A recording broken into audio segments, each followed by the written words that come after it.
বাবা আজকে আমার জন্মদিন, আমাকে 500 টাকা দাও। 500 টাকা কি করবে? 500 টাকা দিয়ে আমি কেক কিনবো। আমার বন্ধুরা আমার কাছে কেক খেতে চেয়েছে। শোনো, জন্মদিন পালন করা ঠিক নয়, কিন্তু যেহেতু বন্ধুরা কেক খেতে চেয়েছে বন্ধুদেরকে খাওয়ানো যায়। যাও। থ্যাংক ইউ বাবা। এই বেলুন লাগবে, বেলুন, বাচ্চাদের খেলনা বেলুন নিয়ে যান, বাচ্চাদের বেলুন। এই বেলুন আছে? এই ভাইয়া দাঁড়াও। ভাইয়া এই বেলুনগুলো কত করে পিস? এই বেলুনগুলো 10 টাকা করে পিস। তাহলে এক কাজ করো, আমাকে সবগুলোই দিয়ে দাও। সত্যি? হ্যাঁ সবগুলোই দাও। ঠিক আছে ভাই। আরে কি করছে কি সব?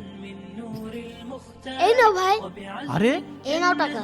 500 টাকার নোট, কিন্তু আমার কাছে তো ভাঙটি নেই। সমস্যা নেই, তুমি এই 500 টাকাই নিয়ে যাও। সত্যি বলছো ভাইয়া? হ্যাঁ হ্যাঁ নিয়ে যাও। দাদু, আল্লাহ তোমার ভালো করুক। ভাই তাহলে আসি। ঠিক আছে ভাইয়া, আবার আসবে। কি ব্যাপার আব্দুল আওয়াল, তুমি 500 টাকায় বেলুনওয়ালাকে দিয়ে দিলে?